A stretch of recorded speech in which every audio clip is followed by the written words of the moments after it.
2 Kings chapter 7. Then Elisha said, Hear the word of the Lord. Thus says the Lord, Tomorrow about this time a seah of fine flour shall be sold for a shekel, and 2 seahs of barley for a shekel, at the gate of Samaria. Then a nobleman on whose hand the king leaned answered the man of God and said, Look, if the Lord would make windows in heaven, could this thing be? And he said, In fact, you shall see it with your eyes, but you shall not eat of it. Now there were 4 leprous men at the entrance of the gate, and they said to one another, Why are we sitting here until we die? If we say, We will enter the city, the famine is in the city, and we shall die there. And if we sit here, we die also.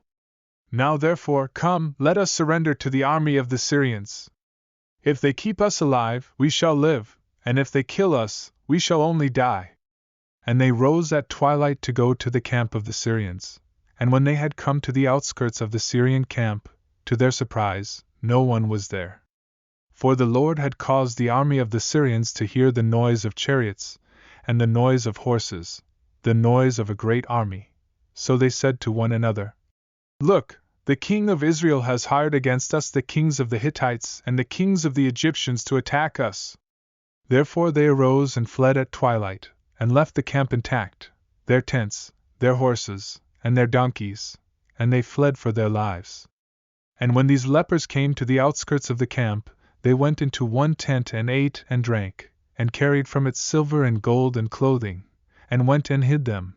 Then they came back and entered another tent, and carried some from there also, and went and hid it. Then they said to each other, We are not doing right.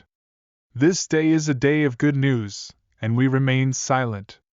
If we wait until morning light, some punishment will come upon us.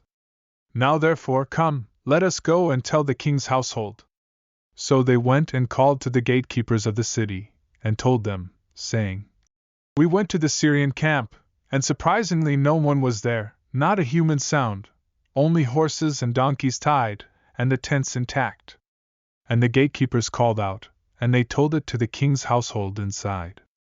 So the king arose in the night and said to his servants, Let me now tell you what the Syrians have done to us. They know that we are hungry, therefore they have gone out of the camp to hide themselves in the field, saying, When they come out of the city, we shall catch them alive, and get into the city. And one of his servants answered and said, Please let several men take 5 of the remaining horses which are left in the city. Look, they may either become like all the multitude of Israel that are left in it, or indeed, I say, they may become like all the multitude of the Israelites that are consumed, so let us send them and see. Therefore they took 2 chariots with horses, and the king sent them in the direction of the Syrian army, saying, Go and see. And they went after them to the Jordan, and indeed all the road was full of garments and weapons which the Syrians had thrown away in their haste. So the messengers returned and told the king. Then the people went out and plundered the tents of the Syrians. So a seah of fine flour was sold for a shekel, and 2 seahs of barley for a shekel, according to the word of the Lord. Now the king had appointed the officer on whose hand he leaned to have charge of the gate. But the people trampled him in the gate, and he died, just as the man of God had said, who spoke when the king came down to him. And it happened just as the man of God had spoken to the king, saying, 2 seahs of barley for a shekel, and a seah of fine flour for a shekel, shall be sold tomorrow about this time in the gate of Samaria. Then that officer had answered the man of God and said, Now look, if the Lord would make windows in heaven, could such a thing be? And he had said, In fact, you shall see it with your eyes, but you shall not eat of it. So it happened to him, for the people trampled him in the gate, and he died.